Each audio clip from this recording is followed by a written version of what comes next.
चलो, so welcome everybody. आप सभी का फिर से स्वागत करता हूं आज की क्लास में। तो आज है 1 फरवरी 2021। ठीक है, तो कल की क्लास में हमने जो भी चीज़ें पढ़ी थी, जितना भी हुआ था, आज हम उसको आगे कंटिन्यू करेंगे। ठीक है, और अब जो है एक चीज़ और मैं आपको बता दूं कि मैंने आपको थोड़े टाइम पहले एक बात कही थी कि मैं जल्दी ही डिजिटल बोर्ड के थ्रू आप लोगों के सामने आऊँगा। ये वाले बोर्ड की बात नहीं कर रहा हूँ, ये तो बोर्ड नॉर्मल बोर्ड है जिस पे आप पेन मार्कर से लिखना पड़ता है। तो डिजिटल बोर्ड आप समझ ही गए होंगे मैं किसकी बात कर रहा हूँ, वो अलग चीज़ होती है पूरी की पूरी। तो खुद का बोर्ड कॉन्सेप्ट तो नहीं हो पाया है, लेकिन किसी और के प्लेटफॉर्म पे इस चीज़ को हम शुरू कर रहे हैं जल्दी ही। एक सेकेंड, ये कोई और भी बच्चा आ रहा है, एक मिनट मैं ज़रा इनको भी एडमिट कर लूँ। बार बार हटना पड़ता है बोर्ड से। चलो चलो, जुड़ चुके हैं अब ये। देखो, तो अब एक दूसरा कोई प्लेटफॉर्म है, मेरे एक फ्रेंड का ही है, तो उन्होंने अप्रोच किया कि सर जब आप प्लेटफॉर्म ढूंढ ही रहे हो तो फिर आप हमारे इसको यूज़ कर सकते हो। तो आपको शायद पता हो, मैंने 2 दिन पहले अपने स्टेटस पे, अपने फेसबुक पे, हर जगह एक लिंक शेयर किया था जिसपे मैंने डिजिटल बोर्ड पे क्लास दी थी। ठीक है, तो अगर आपने वो लिंक नहीं देखा है और आप मेरे स्टडी ग्रुप में जुड़े हुए हैं तो देखना, 2 दिन पहले की वो क्लिप देख लेना, वहां से आपको दिख जाएगा। ठीक है, तो देख के मुझे फीडबैक देना कि आपको कैसा लगा, मतलब पूरा का पूरा स्ट्रक्चर कि बोर्ड वगैरह मार्कर वार्कर जो भी है उसका। अगर आप लोग ओके कर दोगे देन वहां से क्लासेस आपकी रहेगी, फ्री ऑफ कॉस्ट वाली रहेगी, वो सारी चीजें वो सबके लिए रहेगी, वो यूट्यूब के थ्रू रहेगी। ठीक है, तो उससे भी हम चीज़ों को लेंगे और जल्दी ही कोशिश करूंगा कि आपका जो ये वाला बैच है उस पर भी मैं उसको एक्सेस करवाऊं। थोड़ा टाइम लग सकता है उसमें, क्योंकि वो खुद का सेटअप नहीं है, तो रात के टाइम जाहिर है कि कोई भी अपना सेटअप यूज करने को नहीं देगा, तो इसलिए खैर शुरू कर रहे हैं। तो कहते हैं ना, एक कहावत है, इंग्लिश में एक कहावत है, और मैं इसको मतलब बिल्कुल सच्चे दिल से इस बात को मैं मानता हूँ। एक इंग्लिश में कोटेशन है कि continuous growth is far better than delayed perfection. है कि नहीं है? कि समय बीत जाने के बाद कोई परफेक्शन आए, उससे अच्छा ये है कि लगातार थोड़ा थोड़ा थोड़ा थोड़ा ग्रोथ होते रहना जरूरी है। ठीक है, चीजों में बदलाव आना चाहिए। जब तक तुम नहीं बदलोगे तब तक कुछ नहीं बदलेगा, तो इसलिए कुछ ना कुछ चीजों में बदलाव आते रहना भी जरूरी है। ओके एवरीबॉडी, तो शुरू करते हैं फिर हम आज की बात, आज की क्लास को यहाँ से। तो 1 फरवरी 2021 है। आपका अगर कोई डाउट, कोई सवाल, कुछ क्वेश्चन हो तो लिख करके पूछिएगा। मैं आपके स्क्रीन पे मुझे आपकी अपनी स्क्रीन पे आपको मैं इजीली देख पा रहा हूँ। चलिए, तो हम लोगों का टॉपिक, मेरे को जहां तक याद आ रहा है, हम लोग चल रहे थे एडवर्ब पे। ठीक है, एडवर्ब के कई सारे क्वेश्चंस थे जिसको हमने डिस्कस किया था, एंड एज वेल एज कई सारे और भी मैंने आपको दिए थे एज अ होमवर्क, और मैंने साथ में उसके आंसर्स भी दिए थे, राइट? ताकि आपको थोड़ा कंफर्टेबल हो जाए उन चीज़ों को ग्रिप करने में। बेटा, ये आपकी साइड से ना बार बार मुझे लग रहा है कि इंटरनेट का फ्लक्चुएशन है। बार बार रुचि, मुझे ऐसा लग रहा है आपकी साइड से प्रॉब्लम आ रही है। आपको मैं 2 बार एडमिट कर चुका हूँ, फिर भी डिस्कनेक्ट हो रहा है, तो बार बार क्लास डिस्टर्ब होती है, अच्छा नहीं लगता। तो मुझे जहाँ तक उम्मीद है कि आप लोगों को वो अच्छे से आ गया होगा। एडवर्ब का मैंने पूरा बेसिक ढांचा आपको समझा दिया था, इंपॉर्टेंट क्वेश्चंस मैंने डिस्कस कर लिए थे आप लोगों के साथ, और एडवर्ब एग्जैक्टली होता क्या है वो हमने सीख लिया था। एलवाई केस कैसे यूज किए जाते हैं वो हमने सीख लिए। इसके अलावा उसके जो सीक्वेंस होते हैं उसको कैसे अप्लाई किया जाए, वो सारी की सारी चीजें आपको मैं करवा चुका हूँ।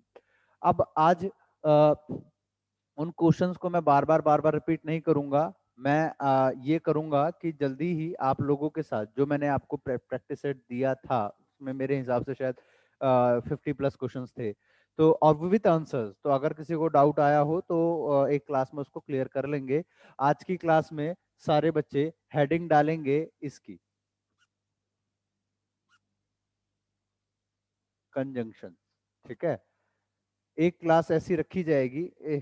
ये बार बार मुझे हटना पड़ रहा है। एक ही बार में क्यों नहीं आ जाते हो आप सारे? एक बार में आ जाया करो, थोड़ा सा टाइम पे आया करो। मॉर्निंग की एक्चुअली क्लास रहती है ना, तो एक टेक्निकल बंदा बैठा होता है यहाँ पे, तो हमें बार बार बोर्ड से हट के जाने की जरूरत नहीं होती है, बार बार एडमिट करना पड़ता है। खैर, कोई बात नहीं। चलिए, तो आज की हेडिंग डाल लेंगे सारे बच्चे कंजंक्शन। एक क्लास रखेंगे जिसमें कि आपका जो भी पीडीएफ मैंने आपको दिया है तो उनके क्वेश्चंस को डिस्कस करेंगे विद कंप्लीट आंसर्स, ठीक है। हाँ निशांत, मैंने आपको क्या कहा आपको कि जो मैंने आपको पीडीएफ दिया है विथ आंसर्स दिया है, वैसे तो आपको वो इजीली समझ में आ जाएगा, लेकिन फिर भी अगर कहीं पे, क्योंकि मैंने आपको बेसिक सारे के सारे लॉजिक दे दिए थे, अगर फिर भी आपको कहीं डाउट है तो उसको आपको करना ये है कि टिक लगा देना है। एक क्लास प्रीपोजिशन के बाद रखी जाएगी सैटरडे या संडे, मतलब वीकेंड में रखी जाएगी, जिसमें कि आपके वो सारे डाउट क्लियर किए जाएंगे, ठीक है। मतलब along with conjunction and preposition, ठीक है। अभी सॉरी आज के लिए कि मैंने आपको म्यूट कर रखा है, क्योंकि डिस्टरबेंस ज्यादा होती है। जब मैं फोन लैपटॉप से क्लास लूंगा तो मैं अनम्यूट करके रखूंगा, ठीक है। चलो, अच्छा अच्छा अच्छा। एक बार बेटा मुझे वो क्वेश्चन बता देना कि आप कह रहे हो कि सर एक क्वेश्चन रिमेनिंग है। अच्छा हाँ, मुझे याद आया, याद आया, याद आया। एक क्वेश्चन रिमेनिंग था, ठीक है ठीक है ठीक है। एक क्वेश्चन रिमेनिंग था, मैं वो बता देता हूँ अभी, ठीक है। फिलहाल अभी हम इसको शुरू करेंगे, लेकिन इससे पहले वो जो एक रिमेनिंग क्वेश्चन था उसके ऊपर हम बात कर लेते हैं। वो कुछ ऐसा था बच्चों, लिख लेना मेरे साथ। मैं उससे रिलेटेड आपको दिखा देता हूँ कुछ सेंटेंसेस, जैसे रुचि wrote a poem in her class smartly yesterday। एक और ले लो। Soma wished her teacher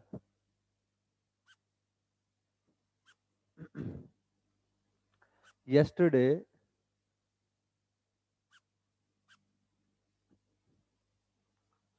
in the auditorium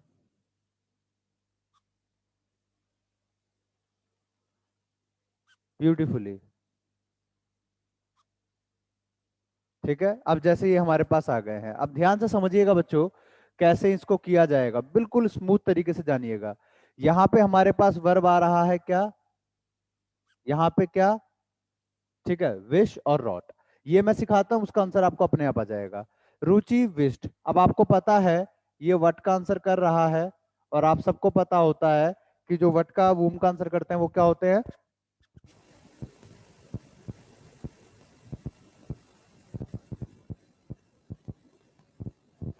answer करते हैं उसे कहते हैं ऑब्जेक्ट। तो यहाँ पे हमारे पास अ पोएम और हर टीचर, ये दोनों ऑब्जेक्ट है। अच्छा, यहाँ पे आ जाओ, इन हर क्लास, ये किसका आंसर कर रहा है, वेयर का।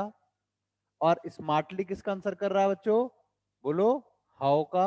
और यस्टरडे किसका आंसर कर रहा है, व्हेन का। इतनी बात सबको क्लियर है, यस। आगे चलो। अब देखो यहाँ पे हमारे पास जो सीक्वेंस आया है वो सीक्वेंस कुछ ऐसा आया है। ये सीक्वेंस आया है कैसे, वेयर, फिर हाउ, और फिर when. Where, how, when. Where plus how plus when, जो कि बिल्कुल गलत सीक्वेंस होता है। इसका सही सीक्वेंस क्या होता है वो ध्यान से सुनो। देखो बच्चे, वेयर का मतलब क्या होता है, प्लेस, ठीक है। वेयर का मतलब होता है क्या, प्लेस। एक मिनट, हाँ। कैसे बोले सर, गला दबा दिया आपने, आवाज नहीं निकल रही। हाँ बेटा लिख के बोलिए। देखो ये वेयर का मतलब होता है प्लेस। अच्छा, हाउ का मतलब होता है तरीका, यानी मैनर। और वैन का मतलब होता है टाइम, यानी समय, ठीक है। तो अगर हम वेयर का मतलब प्लेस, अब प्लेस से मैंने वर्ड ले लिया सिर्फ पी, मैनर से वर्ड ले लिया एम, और वैन से वर्ड ले लिया टी। तो देखो क्या ट्रिक बन रही है, सॉरी, यहाँ पे जो अभी हमने फिलहाल लिखा है वो बन रहा है पी एम टी, यही तो बन रहा है, प्लेस, मैनर और टाइम, जो कि बिल्कुल गलत सीक्वेंस है। इसका जो सही सीक्वेंस बनेगा वो बनेगा एम पी टी। मम्मी पापा टीचर, पहले मम्मी कूटेगी फिर पापा फिर टीचर। जब स्कूल का रिजल्ट आता था तो यही होता था ना। तो एमपीटी, एमपीटी का मतलब पहले आता है मैनर, फिर प्लेस और फिर टाइम, यानी कि पहले आपको लगाना होता है हाउ, फिर लगाना होता है वेयर का आंसर, और फिर लगाना होता है व्हेन। बात समझ आ गई? बोलो यस, मतलब थंब दिखा दो। क्लियर हुआ? अब आपको गलती मिल गई, क्या गलती थी? तो ऐसे बनाएंगे इसको कि Ruchi wrote a poem smartly in her class yesterday, ऐसे करके। डन। नेक्स्ट को करके दिखाओ अपने आप।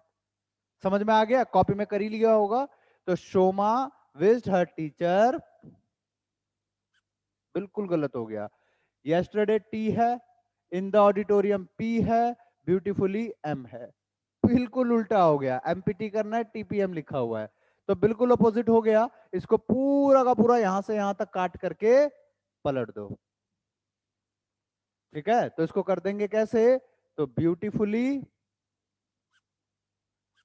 इन her class, sorry in the auditorium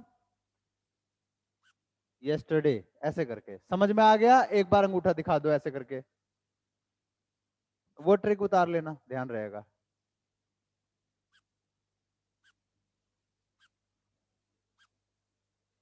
हो गया? एक बार अंगूठा दिखा दो ऐसे करके। यस यस, अमित यादव, मनीष तोमर, प्रिया, बोबिता जी, अंगूठा थंब दिखा दो अगर क्लियर हो गया तो। ये एमपीटी का ध्यान रखिएगा सारे, मम्मी पापा टीचर, ठीक है? एमपीटी है ना, इजी तरीका। रिपीट सेकंड वन, ओहो मिटा दिया मैंने, पहले क्यों नहीं पूछते हो? अच्छा, यहाँ मेन बात तो बची हुई है, देखो। यस्टरडे टी है, टाइम बता रहा है। इन द ऑडिटोरियम प्लेस बता रहा है, पी है। ब्यूटीफुली मैनर बता रहा है, एम है। तो टी पी एम, हमको चाहिए एम पी टी, बस कर दो आगे पीछे। एम मतलब मैनर, यानी ब्यूटीफुली आगे, फिर पी इन द ऑडिटोरियम, और आखिरी में टी टाइम यस्टरडे। तो बन गया सेंटेंस हमारा, beautifully in the auditorium yesterday. बगल से ट्रेन जा रही है, आपको ट्रेन की आवाज आ रही है? ट्रेन की आवाज आ रही है आप लोगों को? अच्छा, मैं बिल्कुल ट्रेन के बगल में खड़ा होकर के पढ़ा रहा हूँ। पीछे ये ट्रेन की पटरियां हैं पानीपत में।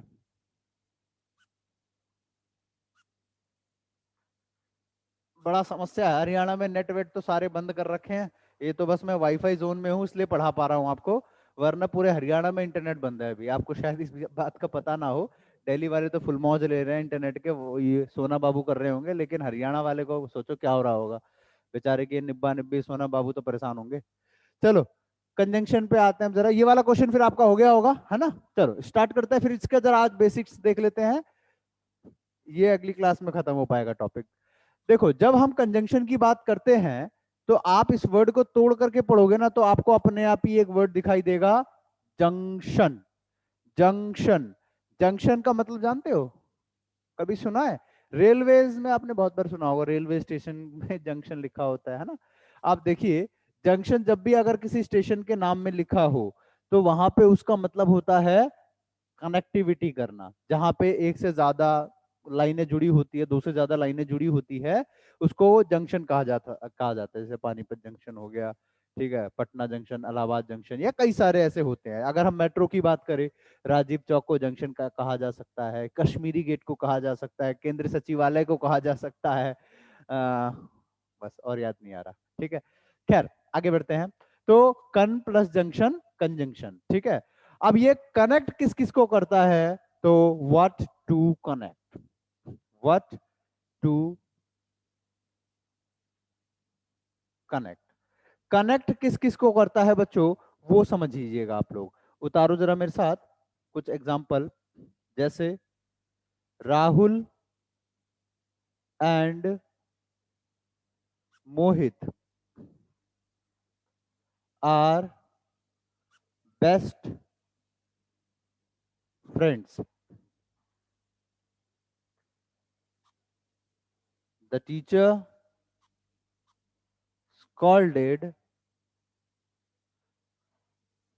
you and me. Next,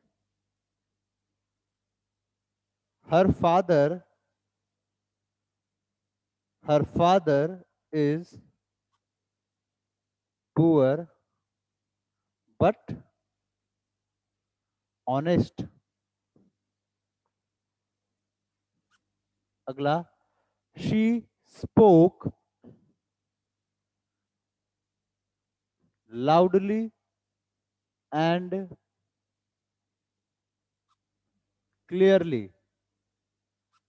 next, some animals can survive in water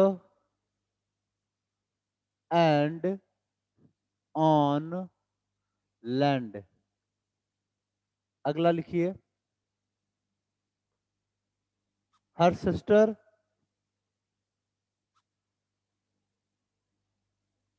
lives in Jaipur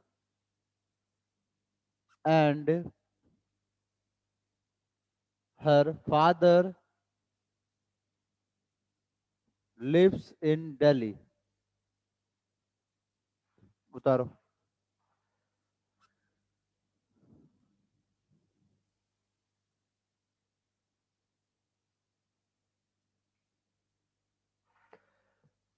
हो गया तो ऐसे एक बार अंगूठा दिखा देना।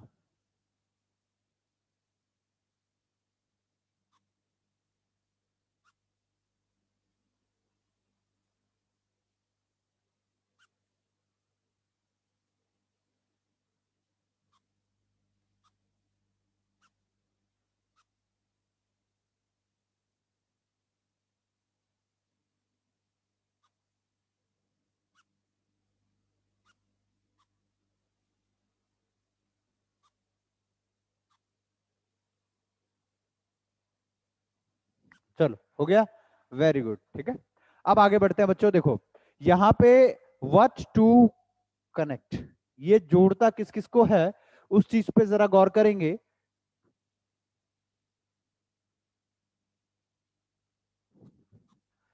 देखो कंजंक्शन का काम होता है कनेक्ट करना, यानी कि चीजों को जोड़ना। अब क्या क्या चीज जोड़ेगा उसको देख लीजिएगा सारे लोग। What to connect. अब जैसे हमने फर्स्ट सेंटेंस को पहले पकड़ा, तो फर्स्ट सेंटेंस में हमारे पास लिखा है राहुल एंड मोहित। तो यहाँ पे राहुल जो है ये एक नाउन है, और साथ ही साथ में मोहित भी एक नाउन है। बीच में कंजंक्शन आ रहा है एंड।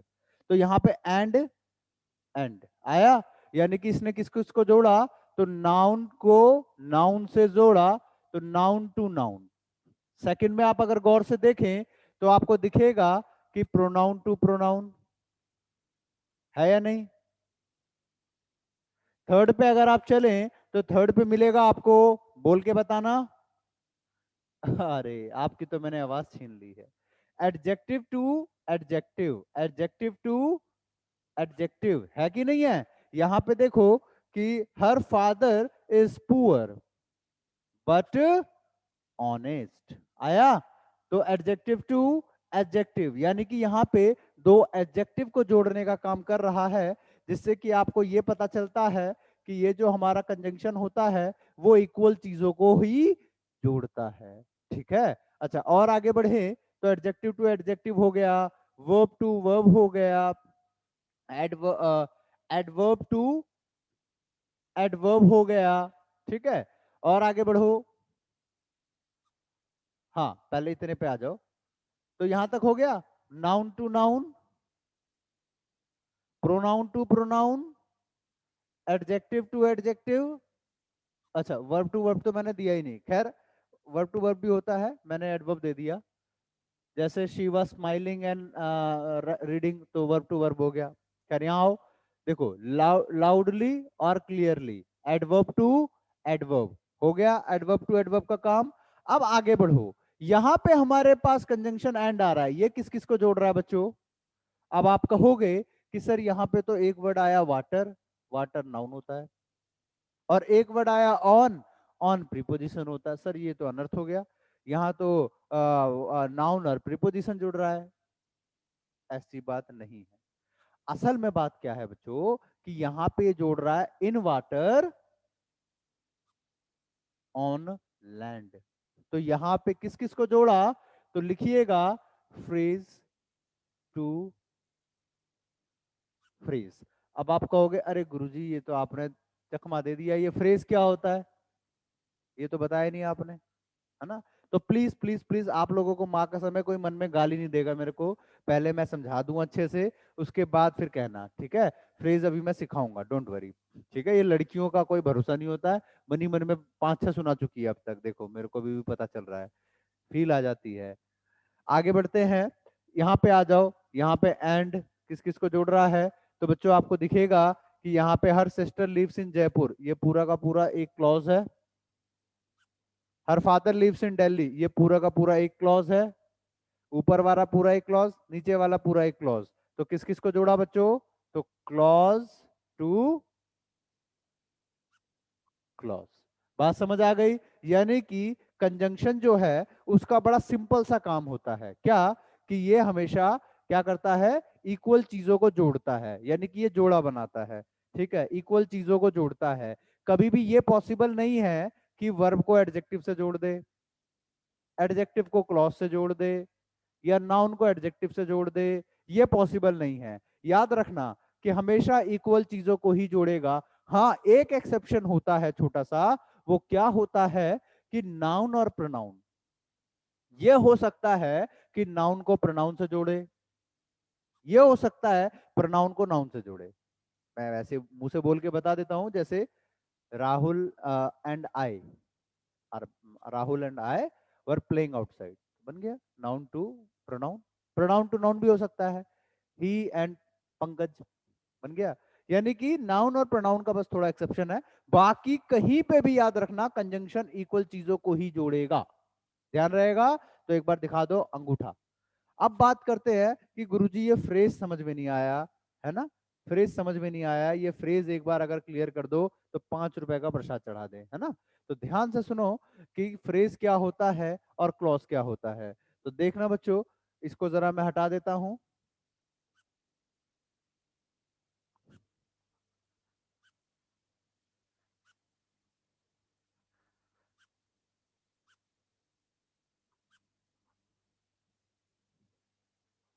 चलो, अब हेडिंग डाल लेना, phrase, what is phrase, what is phrase, ये फ्रेज क्या होता है, फ्रेज क्या होता है। ठीक है, अब ध्यान से सुनना कि ये फ्रेज क्या होता है। हिंदी में भी बोलूंगा, इंग्लिश में भी बोलूंगा, अपने हिसाब से जो ठीक लगे वैसे लिख लेना, ठीक है। चलो, फ्रेज क्या होता है पहले हिंदी में सुनो। सेंटेंस का ऐसा टुकड़ा जिसके पास अपना खुद का इनकम्प्लीट मीनिंग हो और वर्ब ना हो, उसे फ्रेज कहते हैं। मैंने क्या बोला, फिर सुनो। सेंटेंस का ऐसा पार्ट, ऐसा टुकड़ा जिसके पास अपनी खुद की इनकम्प्लीट मीनिंग हो, वर्ब ना हो। वर्ब ना हो, इस बात को तो हाईलाइट करना, वर्ब नहीं होना चाहिए। मैं इंग्लिश में लिख देता हूं, the part of a sentence, of a sentence having having incomplete meaning, ये बात जरूरी है, इनकम्प्लीट मीनिंग होनी चाहिए। Having incomplete meaning with no verb, verb नहीं होना चाहिए, ये बात ध्यान रहे। लिख लिया। अब एक मैं एग्जांपल लिखवा देता हूं आपको, थोड़ा सा इजी हो जाएगा, याद रखना।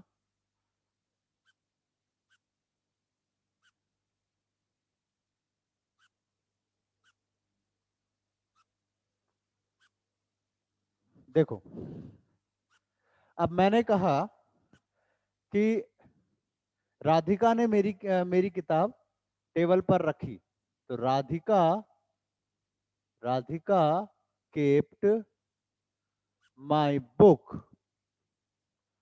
On the table. एक और ले लो, one of my friends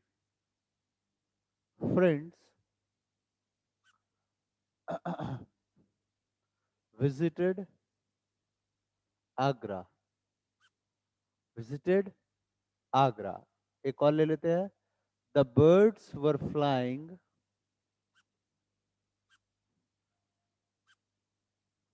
in the sky. ठीक है, ये 3 एग्जाम्पल नोट कर लीजिए।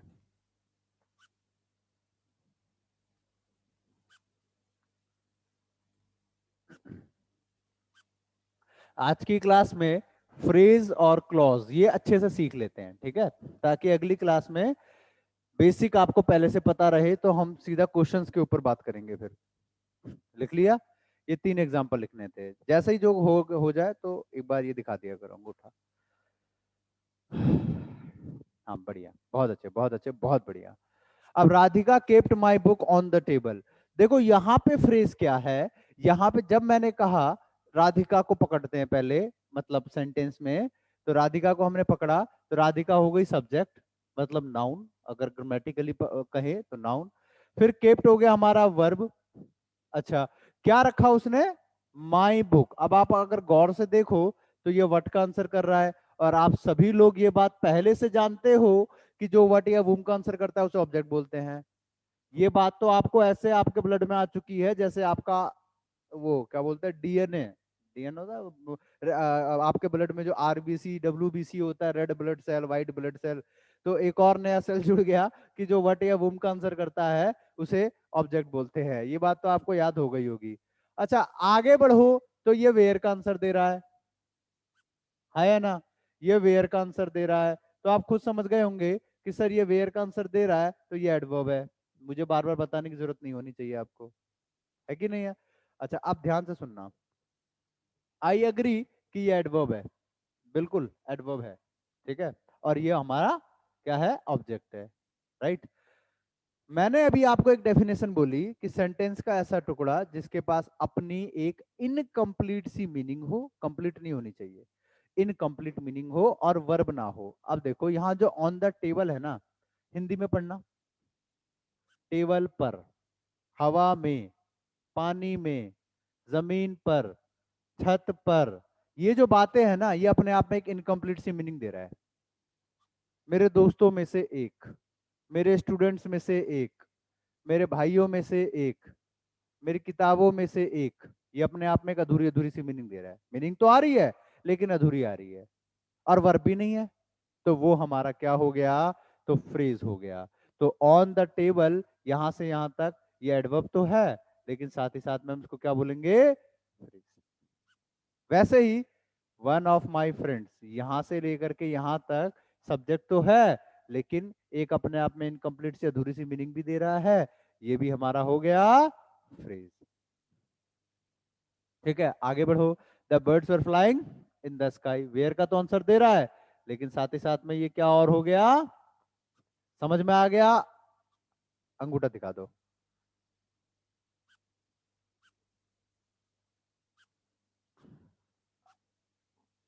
चलो बहुत बढ़िया बहुत बढ़िया, शाबाश। ठीक है, तो फ्रेज क्लियर हो गई चीजें आपको अच्छे से, बहुत बढ़िया। तो क्या चीज समझी हमने यहाँ पे, कि अगर हमारे पास कोई भी सेंटेंस का ऐसा पार्ट जिसकी अपने आप में एक अधूरी सी मीनिंग हो। अच्छा, क्लियर नहीं है? अच्छा चलो अभी क्लियर कर देते हैं फिर से। देखो, सेंटेंस में कोई अधूरी सी मीनिंग देने वाला, अधूरी मीनिंग का मतलब जैसे पानी में, सड़क पर, हवा में, वहां पर, यहाँ पर, ऐसी कोई भी बात हो, और एक से ज्यादा वर्ड से वो बन रहा है, एक से ज्यादा वर्ड से वो कंस्ट्रक्ट हो रहा है, तो वो हमारा फ्रेज है। या ये कह लो कि प्रीपोजिशन की प्रेजेंस होनी चाहिए वहां। ठीक है, जैसे इन द स्काई, हवा में, आसमान में, टेबल पर, सड़क पर, जैसे वहां था ना in water and on land. जैसे अभी पीछे एक एग्जांपल दिया था ना, some animals can survive in water and on land. तो पानी में, जमीन पर, हवा में, ये जो बातें हैं, ये अपने आप में, अगर मान लो मैं सिर्फ आपको इतना बोलूं जमीन पर, तो जमीन पर तो एक मीनिंग है कि हाँ जमीन पर क्या, अभी मगर अधूरी मीनिंग है ना, जब तक पूरी बात नहीं बोलूंगा आपको पता ही नहीं चलेगा, तो अधूरी तो मीनिंग आ रही है, दैट इज फ्रेज। अच्छा, अगली हेडिंग डालो क्लॉज की, व्हाट इज क्लॉज, फटाफट हेडिंग डालो।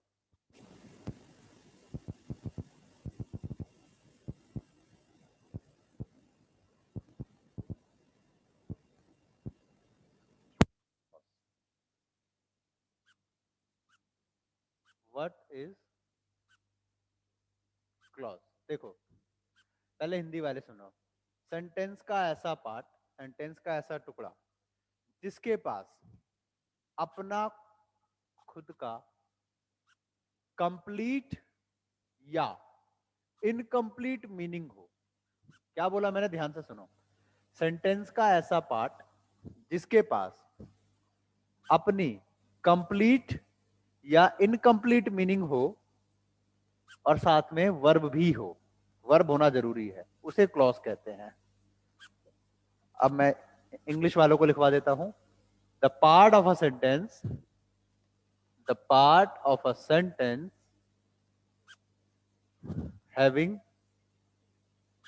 कंप्लीट और incomplete meaning, incomplete meaning with its own verb. Verb होना कंपलसरी है, याद रखना। सेंटेंस का ऐसा पार्ट जिसके पास अपना खुद का वर्ब हो उसे क्लॉज कहते हैं। मीनिंग उसकी कंप्लीट भी हो सकती है, इनकम्प्लीट भी हो सकती है। फ्रेज में क्या था कि कंपलसरी है कि इनकम्प्लीट ही होगी, लेकिन क्लॉज में क्या है कि कंप्लीट भी हो सकती है, इनकम्प्लीट भी हो सकती है। एग्जांपल दूंगा तो क्लियर हो जाएगा, ठीक है। एक बार जरा इतनी बात लिख लो पहले आप लोग। लिख लिया? चलो अब आगे सुनो। लिख लिया, अंगूठा दिखा दो। मान लो मैंने कहा कि आई विल हेल्प हर। यहां से लेकर के यहां तक मैंने एक सेंटेंस कहा, आई विल हेल्प हर। एक मीनिंग आ रही है, हाँ या ना? एक मीनिंग आ रही है, हाँ या ना? बिल्कुल आ रही है। मैंने कहा आई विल हेल्प हर, अपने आप में एक मीनिंग दे रहा है कुछ। अच्छा, अगर मान लो मैं यहां पे कहता हूं if she comes to me. अगर मैं सिर्फ इतनी बात पढ़ूं, if she comes to me, तो अपने आप में मीनिंग तो आ रही है लेकिन इनकम्प्लीट सी आ रही है ना। अगर मैं सिर्फ इतनी बात कहूं कि अगर वो मेरे पास आई, बस इतना बोल के अगर मैंने छोड़ दिया, तो यहां पे मीनिंग तो है, इसका खुद का वर्ब भी है यहां पे, लेकिन इनकम्प्लीट सा मीनिंग है।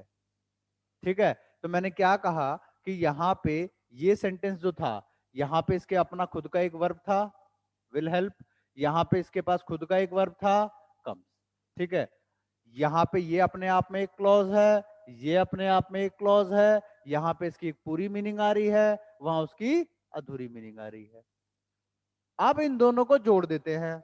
पढ़ो आप sentence, I will help her if she comes to me. अब बना कि नहीं बना एक सेंटेंस? हाँ या ना? बोलो यस। अब यहां पे मिला करके एक सेंटेंस बन गया। हमने दोनों क्लॉजेस को मिला दिया और दोनों क्लॉजेस को मिलाने के बाद एक नया सेंटेंस उभर करके आया। यही हो गया हमारा एक सेंटेंस। अब यहां पे क्लॉज को डायरेक्ट, अगर आपके सामने सेंटेंस है, यहां से अगर हम सीखें तो क्लॉज को ढूंढेंगे कैसे? आप देख लो, किसी भी सेंटेंस में अगर एक से ज्यादा वर्ब है तो क्लॉज ढूंढना। मैं फिर बता रहा हूं मैंने क्या बोला, ध्यान से सुनो। मैंने कहा अगर किसी भी सेंटेंस में एक से ज्यादा वर्ब दिखे तभी क्लॉज ढूंढना, वरना मत ढूंढना। अगर मैं सिर्फ इतना बात कहूं, सिर्फ इतनी बात कहता हूं कि नेहा इज ब्यूटीफुल, तो यहां पे और कोई वर्ब है ही नहीं, तो यहां पे और कोई क्लॉज ढूंढने की जरूरत नहीं है। अगर मैंने कहा कि बबीता इज माई स्टूडेंट, या Babita is playing cricket, Babita is writing a poem, यहां पे एक ही एक सिंगल सिंगल सेंटेंस, यहां क्लॉज मत ढूंढो। क्लॉज कब ढूंढो? जब वहां पे अलग अलग दो दो वर्ब दिख रहे हैं, एक वर्ब हेल्प और एक वर्ब कम्स। इसका मतलब यहां पे आप क्लॉज ढूंढ सकते हो। तो एक क्लॉज हो गया यहां से यहां तक, और एक क्लॉज हो गया पूरा यहां से लेके यहां तक। मेरी बात क्लियर हो गई? बोलो यस। अगर यस तो हम दिखा दो, हम दिखा दो। वेरी गुड, बहुत खूब, बहुत बढ़िया, बहुत अच्छे इंसान हो। तो हमने क्या बात सीखी कि मीनिंग कंप्लीट भी हो सकती थी, मीनिंग इनकम्प्लीट भी हो सकती थी, उसे ही क्लॉज कहते हैं। बस कंपलसरी क्या कंडीशन थी कि वर्ब होना चाहिए। वर्ब है तो क्लॉज है, वर्ब नहीं है तो फिर क्लॉज नहीं है। अब यहाँ क्लॉज को थोड़ा और डीप में ले चलते हैं, थोड़ा और बेटर सीखने के लिए।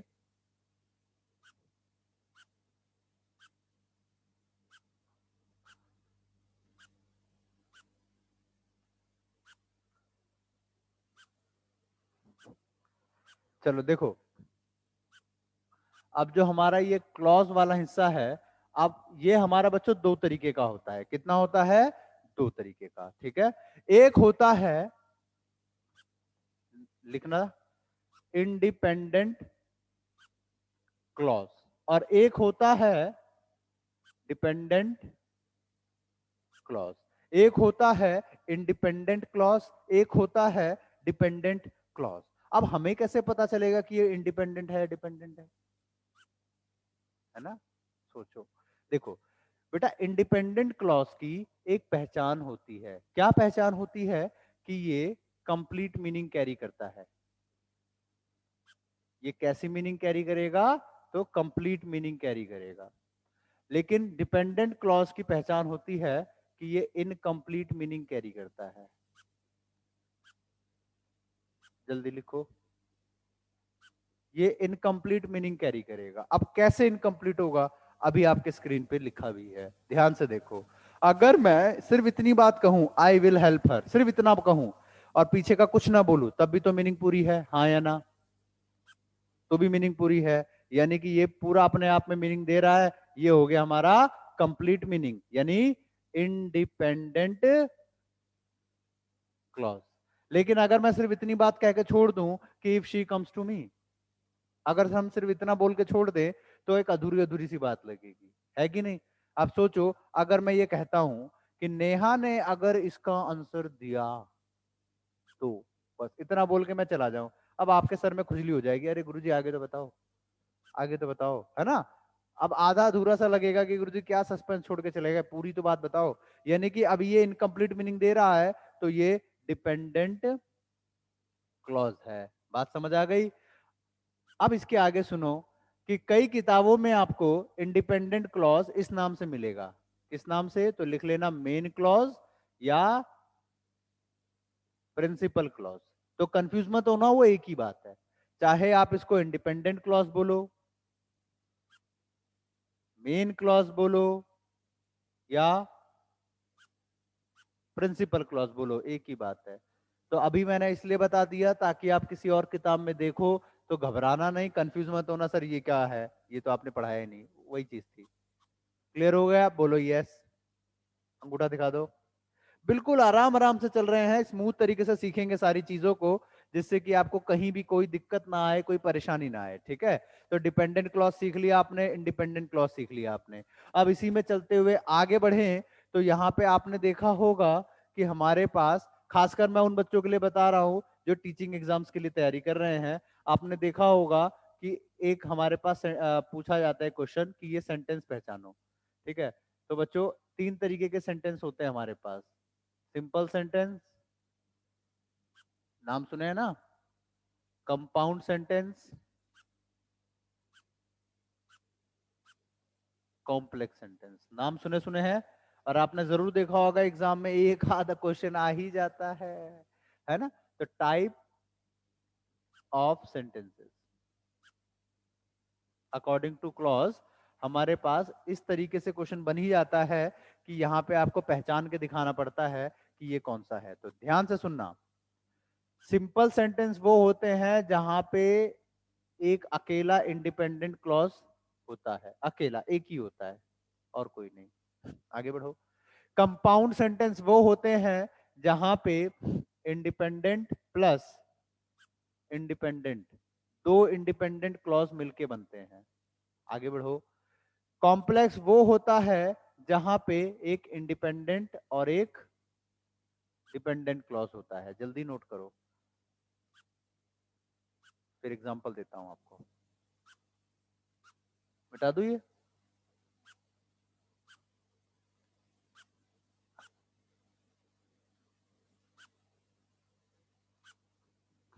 चलो देखो।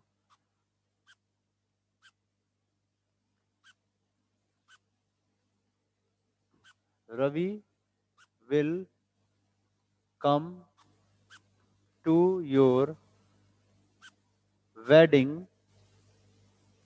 if you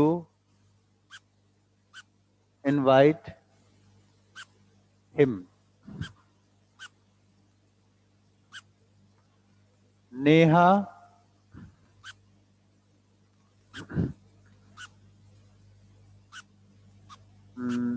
डज नॉट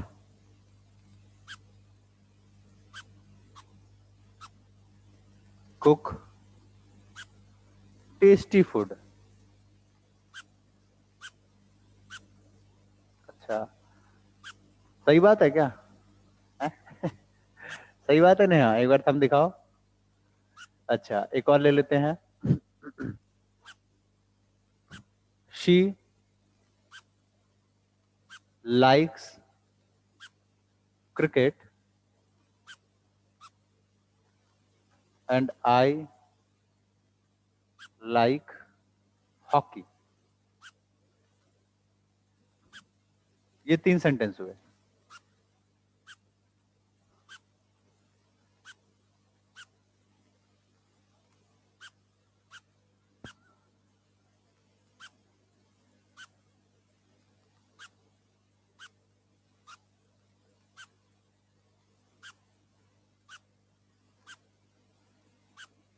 हो गया? चलो अब सुनो। यहां पे बच्चों हमारे पास फर्स्ट सेंटेंस में पहले वर्ब देखो कितनी बार है। एक आ रहा है, ये रहा वेलकम। एक आ रहा है इनवाइट। 2 वर्ब आ रहे हैं। अच्छा, 2 वर्ब आ रहे हैं तो समझ जाओ कि ये या तो कंपाउंड है या तो कॉम्प्लेक्स है। सिंपल तो नहीं हो सकता। दूसरे में आओ, कितनी बार वर्ब आ रहे हैं? एक ही बार आ रहा है बस। इसका मतलब पक्का है कि ये सिंपल है। कंपाउंड या कॉम्प्लेक्स तो नहीं हो सकता, क्योंकि कंपाउंड कॉम्प्लेक्स तो तब होते हैं ना जब हमारे पास एक से ज्यादा बार हो। तो ये सिंपल सेंटेंस था। अब तीसरे पे आ जाओ। यहाँ पे लाइक्स, लाइक आ गया, 2 बार आ रहे हैं। इसका मतलब या तो ये कंपाउंड है या तो ये कॉम्प्लेक्स है। ठीक है, अब जरा चेक करते हैं। यहाँ पे हमारे पास शी लाइक्स क्रिकेट। यहां से यहां तक अपना पढ़ते हैं तो एक मीनिंग आ रही है, हाँ या ना? बिल्कुल। आई लाइक हॉकी, अपने आप में पूरी मीनिंग आ रही है, हाँ या ना? बिल्कुल आ रही है। ये भी अपने आप में कंप्लीट मीनिंग दे रहा है, ये भी अपने आप में कंप्लीट मीनिंग दे रहा है। जब दोनों ही अपने आप में कंप्लीट मीनिंग कैरी कर रहे हैं तो ऐसे में बच्चों ये दोनों ही अपने आप में इंडिपेंडेंट प्लस इंडिपेंडेंट होंगे, हाँ या ना? जब दोनों इंडिपेंडेंट है तो ये कौन सा बना बच्चों, बोलो? कंपाउंड। ठीक है, समझ आ गया? बोलो यस, मतलब थंब दिखा दो। गुड। आगे बढ़ते हैं। Ravi will come to your wedding if you invite him. अब यहां पे हमने कहा अगर तुम उसको बुलाते हो तो। कंडीशन दे दी पहले ही, बुलाओगे तो आएगा, नहीं तो नहीं आएगा। तो यहां से यहां तक तो अपने आप में एक पूरी मीनिंग आ रही थी, लेकिन आगे वाले ने इसको कंडीशन दे दी, अधूरी मीनिंग दे रहा है। तो आप समझदार हो, अपने आप समझ गए होंगे कि सर ये तो कॉम्प्लेक्स हो गया। समझ आ गई बात? बोलो यस, अगर क्लियर है तो थंब दिखा दो।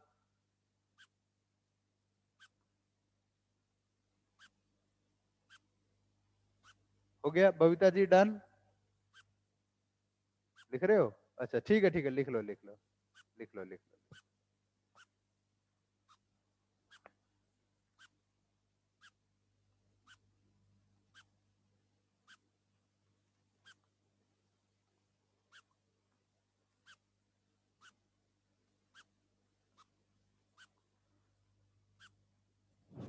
हो गया? चलो बाकी बच्चे भी दिखा दो एक बार thumb. Very good.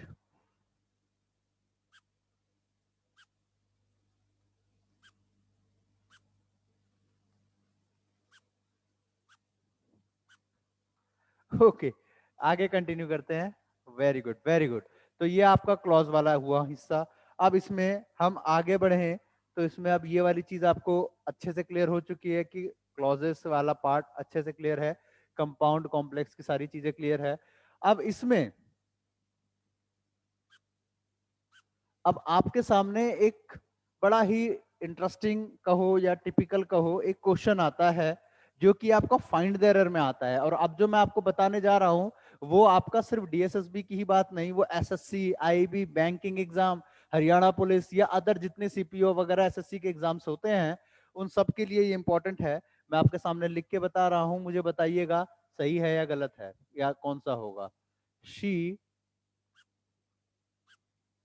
Could not prove what या that she saw देयर। लिख के बता सकते हो आप लोग। शी couldn't prove what या that she was there.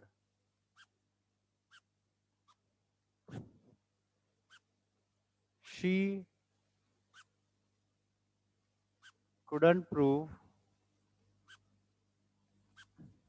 what या that she saw a lion there.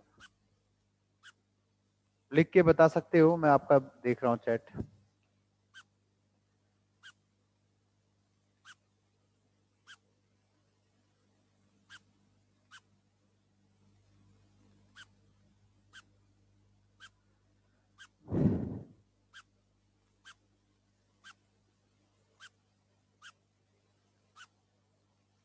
है ना कंफ्यूजन? ये वाले कॉन्सेप्ट आपके बड़े कंफ्यूजन क्रिएट करने वाले पार्ट्स में से होते हैं।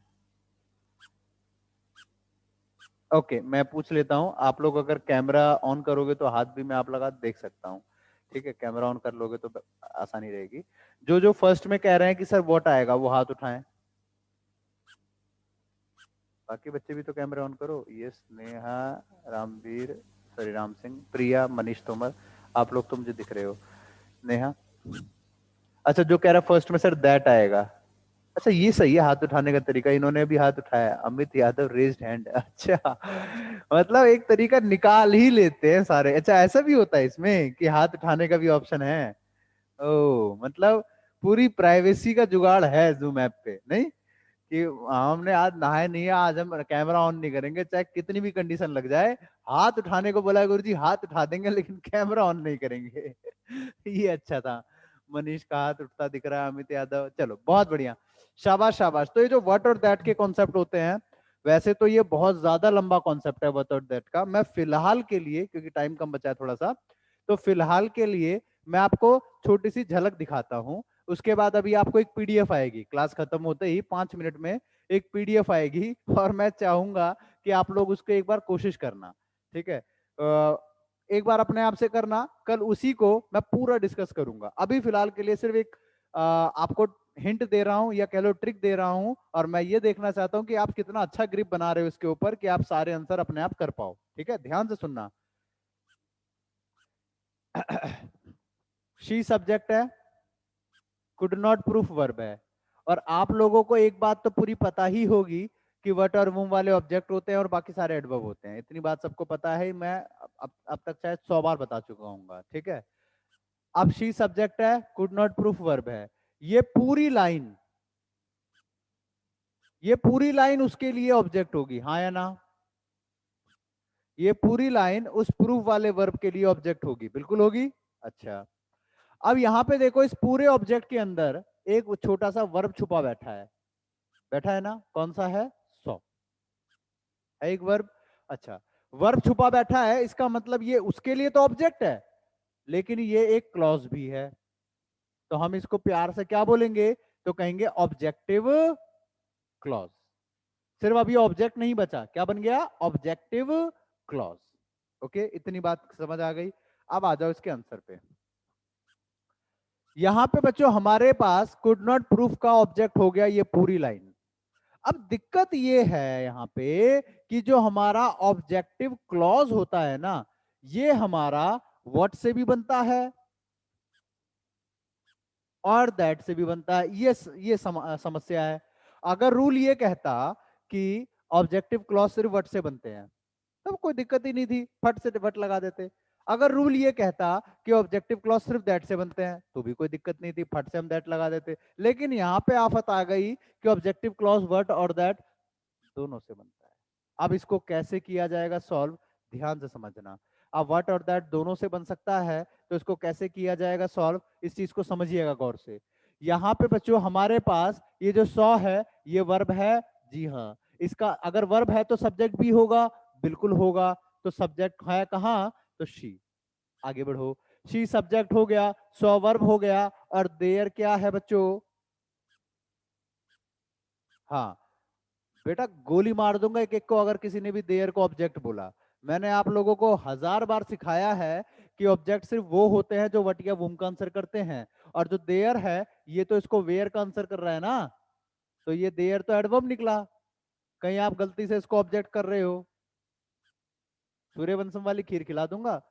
हाँ, तो ये बच्चों हमारा ऑब्जेक्ट ना होकर के एडवर्ब निकला।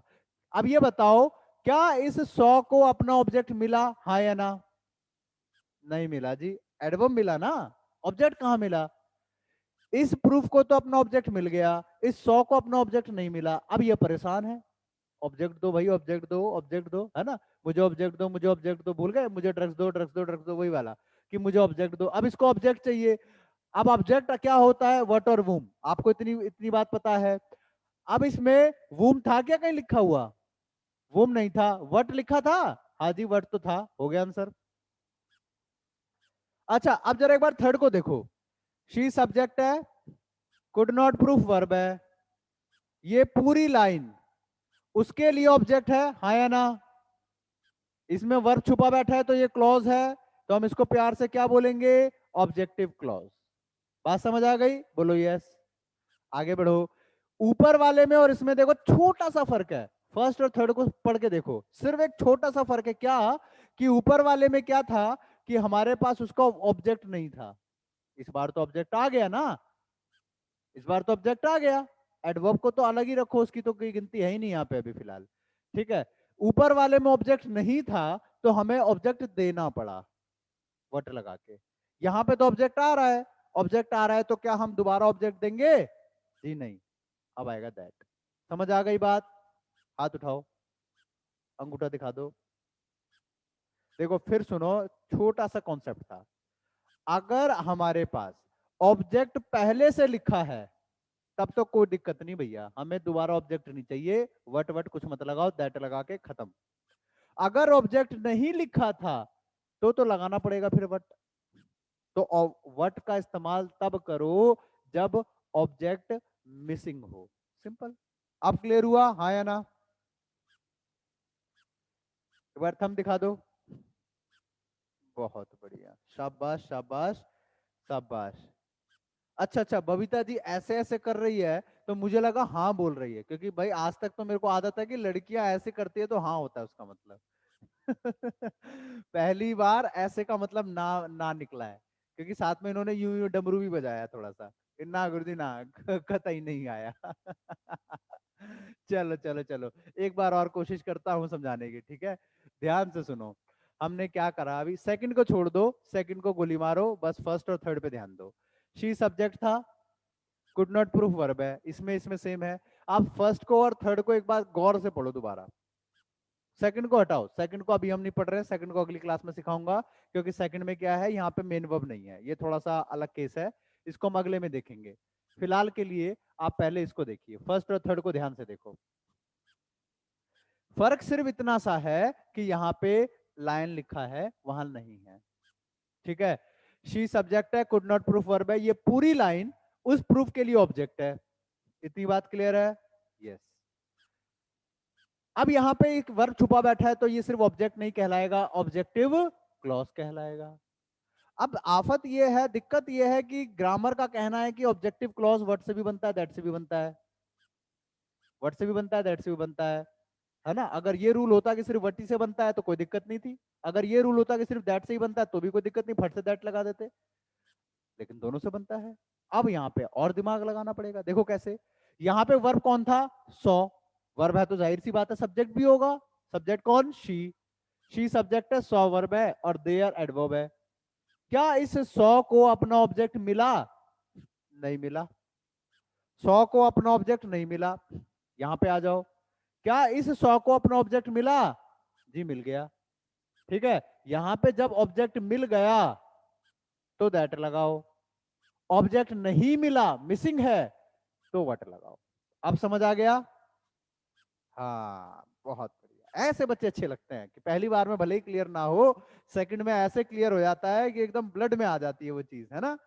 अब तो कर लोगे ऐसा क्वेश्चन कोई भी? बहुत बढ़िया बहुत बढ़िया। तो अब सबको क्लियर हो गया तो एक बार अंगूठा दिखा दो, ठेंगा दिखा दो सारे लोग।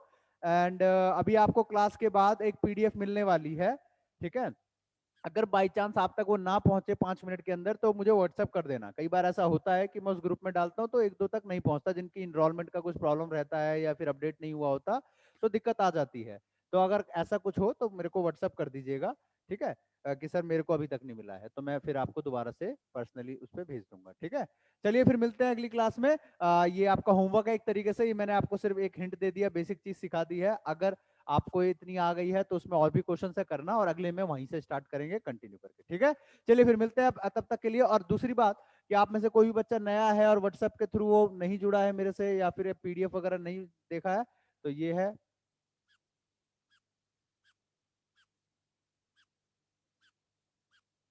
ये प्यारी सी स्माइल के साथ, है ना। ठीक है, टेलीग्राम वगैरह पे भी आप ज्वाइन कर लेना अगर आप लोगों ने अभी तक टेलीग्राम से मेरे को नहीं ज्वाइन किया है तो, ठीक है। चलो bye bye students, take care, good night and जय हिंद।